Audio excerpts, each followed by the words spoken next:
4 in the afternoon, Friday, June 15, 1722. Cape Sable Shoal, off the southwest tip of Nova Scotia. The schooner Milton lies at anchor on a haddock ground. 3 other Marblehead vessels are within hail. The wind is light off the southwest. The smell on her deck is salt cod and warm pine tar. A boat pulls clear of a strange brigantine that came up at first light. 12 men aboard her, 4 cutlasses, 3 pistols, no flag flying. The Milton's master watches them come and assumes they mean no harm. He is wrong about that. The boat thumps against the hull. The man at the tiller steps over the rail, takes hold of one of the Milton's hands, and lifts him bodily into the boat. Then a second. Then Philip Ashton, 19 years old, a fisherman's apprentice out of Marblehead, no shoes, a coarse Osnaburg shirt and trousers, a milled wool cap on his head. The man at the tiller is the brigantine's quartermaster, a sailor named John Russell. He says 2 was enough. He will not let Philip Ashton go. 20 minutes later, Ashton stands on the deck of the brigantine. 42 men aboard her, 2 great guns, 4 swivel guns. The captain steps forward. He is small, dark-haired, a Bostonian by accent, 29 years old, a former rigger out of Caleb Heath's yard. He cocks a pistol and presses the muzzle to Ashton's temple. The captain's name is Edward Lowe. He tells Ashton to sign the articles or hang. This is the moment Philip Ashton will describe 3 years later in a memorial printed in Boston by Samuel Garish. It is also the moment most viewers think they already understand. They do not, because somewhere in the next minute of the imagined version of this scene, someone in the audience expects a plank. There is no plank. This is Black Ensign, the real history of piracy, told from what the records actually say. Walking the plank is the pirate punishment everyone knows. It is also, in the records that survive, almost entirely a fiction. The phrase first appears in print in 1788 in the second edition of a London slang dictionary compiled by Francis Gross. The image enters the imagination of the world through 3 19th-century writers and 1 19th-century painter. Charles Elms in the Pirate's Own Book, published in Boston in 1837. Howard Pyle in an oil painting reproduced in Harper's New Monthly Magazine in August of 1887. Robert Louis Stevenson in Treasure Island, serialized between 1881 and 1882 and published as a novel in 1883. And J. M. Barrie in Peter Pan, premiered on stage in London on December 27, 1904. By the time those 4 men were working, the last Atlantic pirate of the Golden Age had been dead for more than 150 years. Nobody who had actually faced a black ensign in 1718, 1719, 1720, or 1722 was alive to read what Stevenson and Pyle wrote about him.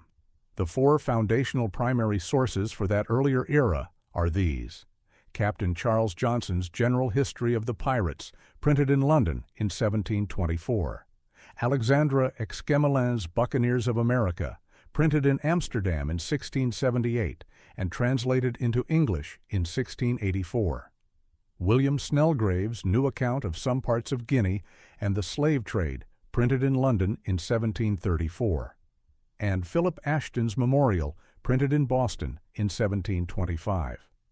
Between them, these 4 cover almost every named pirate of the Atlantic Golden Age: Bonnet, Blackbeard, Vane, Rackham, Bonney, Red, Davis, Roberts, England, Phillips, Lowther, Lowe, Spriggs.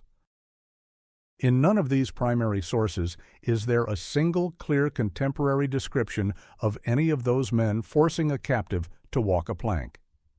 There are a handful of cases of plank walking in the wider record. They are real. None of them is a Golden Age pirate. A confession at Newgate Prison in 1769, said by one chaplain to involve mutineers, not pirates. A Spanish Caribbean incident reported in a London newspaper in 1763. A Captain William Smith, master of the British sloop Blessing, said to have been forced to walk a plank by a Spanish pirate crew in 1822, but with no Admiralty trial transcript surviving. The Dutch brig Van Frederica in 1829, with cannonballs lashed to the victim's feet. A few mutinies on slave ships and packets in the 1820s and 1830s.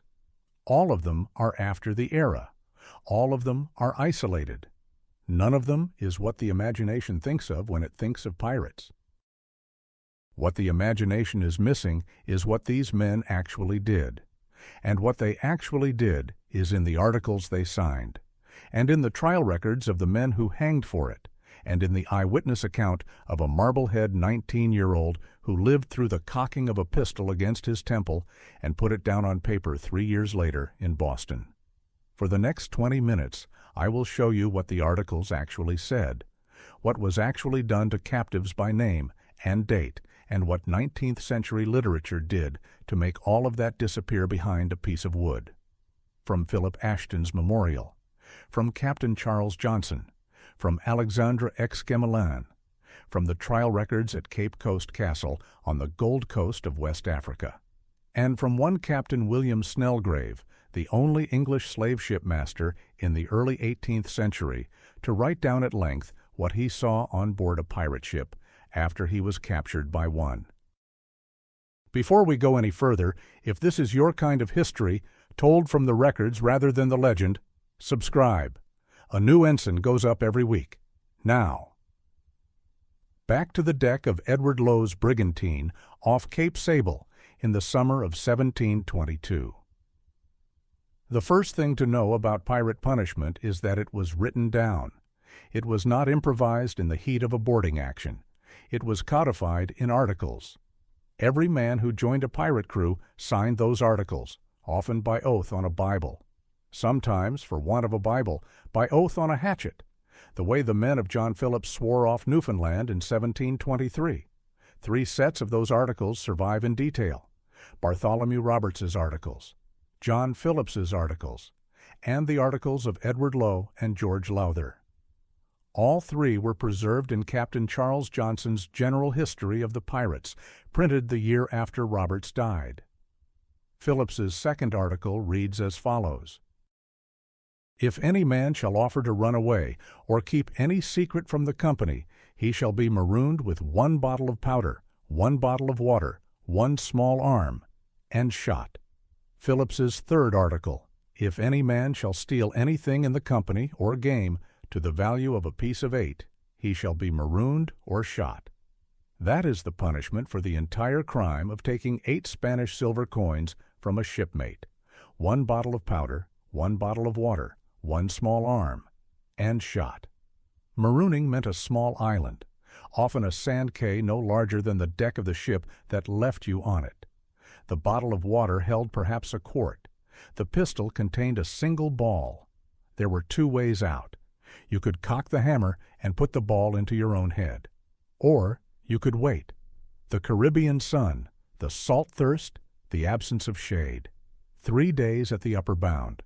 The single bullet in the pistol was a courtesy, a piece of human resources policy. 2 specific maroonings stand at the top of the documented record. Alexander Selkirk, who in October of 1704 asked his own captain to leave him on Masa Tierra, an island 400 miles off the Chilean coast. He lived there alone for 4 years and 4 months, until Woodes Rogers picked him up on February 2, 1709. He was the model for Robinson Crusoe. The other is Captain Edward England, the pirate, marooned by his own crew on Mauritius in the spring of 1720 for the crime of being too soft on a captured East Indiaman captain. England built a small boat with 3 companions, sailed to Madagascar, and died there destitute the following winter. Roberts's articles went further. Article 7 of his code reads, To desert the ship or their quarters in battle was punished with death or marooning. Article 2 punished any man who defrauded the company by even a single dollar in plate, jewels, or money. The penalty was marooning. This is what walking the plank was supposed to be the dramatic equivalent of. It was not dramatic, it was bureaucratic. Now consider what was done to outsiders, to the men taken off captured ships. Captain Richard Hawkins, who had been twice taken by the pirates of Francis Spriggs, wrote an account printed in the British Journal of London on August 8, 1724. The pirates called the practice the sweat. Hawkins's verbatim description goes like this. Between decks they stick candles round the mizzenmast. About 25 men surround it, with points of swords, penknives, compasses, forks in each of their hands. The prisoner enters the circle. The violin plays a merry jig. He must run for about 10 minutes, while each man runs his instrument into him. A circle of candles, 25 men, a fiddler, cutlasses, sail needles, table forks, brass dividers. The captive runs around the mast. He is jabbed in the back, the buttocks, the thighs, until he collapses. Hawkins is reporting what was done to him, not to a Spaniard, to an English merchant captain. Now move backward in time, to Portobello on the coast of Panama in July of 1668. Henry Morgan's Buccaneers have taken the city. Alexandre Exquemelin is there with them as a surgeon. He writes the following. Some had burning matches placed between their fingers. Others had slender cords twisted about their heads till their eyes burst out of their skull. A woman in the city, Exquemelin writes, was set bare upon a baking stone and roasted because she did not confess of money which she had only in their conceit. The cord was the worst of the three. The pirates called it wooding, after the technique of binding cord around a mast or a yard to strengthen it. A loop of knotted line was placed around the prisoner's head at the level of the temples. Then a stick was inserted into the loop and twisted. The pressure built slowly. The skull held. The eyes did not. The same practice surfaces 50 years later, in February of 1719, on a ship taken by Walter Kennedy and Howell Davis. The Admiralty Court records preserve the testimony. The pirates put a rope about the chief mate's neck and drew him up under the maintop and kept him hanging there about a minute and let him down again, and then put a rope around his head and tied it across his ears. That is wooding combined with hanging, as an interrogation, to find out where the merchant cash was kept. Mass throwing overboard happened more often than any other documented form of pirate execution. Captain Skinner of the Bristol Snow Cadogan was tied to his own windlass by Edward England's crew in 1718 and pelted with glass bottles until he was cut all over. Then he was whipped about the deck. Then, finally, shot in the head. The reason was particular. Skinner had cheated his own boatswain of his wages on an earlier voyage. The boatswain was now a pirate. Edward Lowe, the Bostonian who held the pistol to Philip Ashton's temple, took a Portuguese ship called the Nostra Senhora de Victoria off the coast of Brazil on January 25, 1723. Her captain had hung 11,000 gold moidores in a bag out of the cabin window, and as the pirates boarded, he cut the rope and let them drop into the sea. Governor John Hart of the Leeward Islands recorded what came next in a dispatch dated March 25, 1724. Lowe cut off the said master's lips and broiled them before his face, and afterwards murdered the whole crew, being 32 persons. These are the punishments the records actually contain. So why was none of this in Treasure Island? Walking the plank requires 3 things: an audience, a stage, and time. The pirates we have just walked through had none of the 3 to spare. They were running businesses. The business was the capture of a merchant ship by force or by the threat of force, the rapid sorting of cargo, and the rapid disposal of crew, either by absorption into the pirate company, or by marooning, or by the simplest method available, which was the rail of the ship. The man whose book shaped the legend of the Atlantic pirate was Robert Louis Stevenson. He was born in Edinburgh in 1850. By the time he wrote Treasure Island, every Atlantic pirate of the Golden Age had been dead for more than 150 years. Stevenson did not invent the plank. He picked it up from Charles Elmes, who had picked it up from a misreading of Captain Charles Johnson's preface, which had cited an ancient Roman story about Cilician pirates from the Greek historian Plutarch. In the Plutarch story, captives were forced to climb down a ladder over the side of the ship and offered freedom if they could swim. That is the entire historical seed. A Roman story about a Mediterranean tactic from the 1st century before Christ, retold by an English seaman writer in 1724, picked up by a Boston anthologist in 1837, painted by an American illustrator in 1887, and made canonical by a Scottish novelist a few years later. The reason Atlantic pirates did not need the plank is the reason most working professionals do not need theater. Theater takes time. Theater requires witnesses. And witnesses are exactly what an efficient pirate operation cannot afford. A man marooned on a sand quay does not testify at the Old Bailey.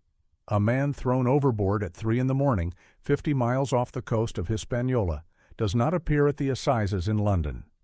A man buried under tropical sand on a beach where the boats came ashore at midnight is not in any logbook. The mechanism is simple. Marooning transferred the moral weight of an execution from the pirate to the island. The pirate did not kill the man. The sun did. The thirst did. The man's own pistol did. The article that prescribed it had been signed in advance by every member of the company, often on a Bible, sometimes on a hatchet. The captain who carried it out was acting on behalf of the company by the company's own written rules. It was, in the cold accounting of the period, not murder. It was personnel policy. Walking the plank, by contrast, is theater with a single audience member, and that audience member is the victim. It serves no business purpose. It demands stage management, an applause line, a sense of timing. The men who took the Cadogan in 1718 did not have any of those instincts. They had a list of grievances against a captain who had cheated his crew of their pay, and a windlass to tie him to, and 36 empty bottles.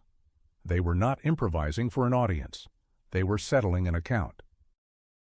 The plank is what an audience that no longer fears pirates wants pirates to have done. It is the punishment of a culture that has become safe. Now what happened to the men who actually did the things in the records? Bartholomew Roberts, who wrote the articles about marooning thieves and gamblers, took more than 400 ships in less than 3 years on the account. He was killed in action against HMS Swallow on February 10, 1722, off Cape Lopez on the coast of present-day Gabon. A grape shot tore his throat open. His own crew, by his own articles, weighted his body with chain shot and dropped it over the side before they had even surrendered the ship. The captain of the Swallow was Challoner Ogle. He was knighted for the action, the only pirate hunter in English history to receive that honor. 2 months later, on April 5, 1722, Robert's surviving men were tried at Cape Coast Castle on the Gold Coast of West Africa. The presiding officer was Captain Mungo Herdman of the Royal Navy. 272 men were brought before the court. 91 were found guilty. 74 were acquitted. 20 were sentenced to 7 years of indentured labor for the Royal African Company. 17 were sent to London for further trial, of whom 13 died on the voyage. 52 were hanged outside the gates of the castle, within the flood marks of the tide. Several of the worst, including David Sutton, William Magnus, Richard Hardy, and James Skyrim, were tarred and gibbeted in iron cages on the headlands above the castle, where the cages remained creaking in the trade wind for years.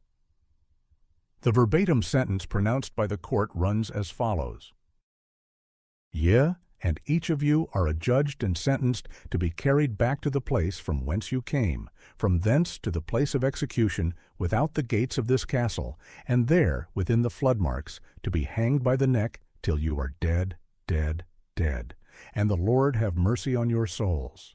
The youngest of the 52 was Joseph Moore, of Mirey in Wiltshire, 19 years old. The oldest was Richard Harris of Cornwall, 45. Edward Lowe, who pressed the pistol to Philip Ashton's head off Cape Sable, who broiled the lips of the Portuguese master off Brazil, who burned a French cook alive tied to his own mainmast because the man was greasy and would, in Lowe's words, fry well, vanished from the record sometime in the spring or summer of 1724. 2 stories survived. He was set adrift by his own crew, who had grown sick of his cruelty, and was picked up by a French ship and hanged at Martinique. Or he was lost at sea in a hurricane. There is no Admiralty trial transcript, there is no body, there is no grave. He simply stops. Philip Ashton, the 19-year-old who would not sign Lowe's articles, was dragged at gunpoint with the pirates for 9 months. He was beaten. He was threatened with marooning. He was forced to handle the rigging of every prize the brigantine took. On March 9, 1723, while a small boat from the pirate vessel was getting fresh water on the island of Roatan, off the coast of present-day Honduras, Ashton walked off into the trees and did not come back. He lived on the island alone for 16 months, on shellfish, seabirds, and rainwater. In June of 1724, he was rescued by the brig Diamond out of Salem and brought home to Marblehead. The next year his memorial was printed in Boston by Samuel Garish, with an introductory sermon by the Reverend John Barnard. It is the only first-hand survivor's narrative of an Atlantic Golden Age pirate ship that we have. The myth of the plank, by contrast, was just being assembled. Francis Gross's Slang Dictionary recorded the phrase in 1788. Charles Elms's Pirate's Own Book, in 1837, gave it its first popular American illustration. Howard Pyle, working in a studio in Wilmington, Delaware, painted his oil canvas, Walking the Plank, for the August and September issues of Harper's New Monthly magazine in 1887. The painting shows a single-bound man, blindfolded, stepping out into empty air over a calm tropical sea with a row of cutlasses pressing into his back. It became a fixture of 19th-century American magazine illustration. Robert Louis Stevenson read Pyle. He read Elms. He read Johnson. By 1881, when he began Treasure Island, the plank was already a piece of standard furniture in the imagination of the English-speaking child. Stevenson made it the iconic punishment of a fictional captain named Billy Bones in the opening pages of his novel. J. M. Barrie, 21 years later, wrote it into his stage play of 1904 and into the novel that followed in 1911. In that novel, Captain Hook stands on his deck, smiling, and prepares to send the boys off the end of a board, one by one. Generations of children have grown up reading both. Generations of children have grown up assuming that this is what pirates did. This is what pirates did instead. They marooned, they sweated, they wooded, they threw men overboard at 3 a.m. They tied a captain to his own windlass and pelted him with bottles until they were tired. They cut off lips and broiled them. They took 52 men outside the gates of Cape Coast Castle and hanged them within the flood marks of the tide.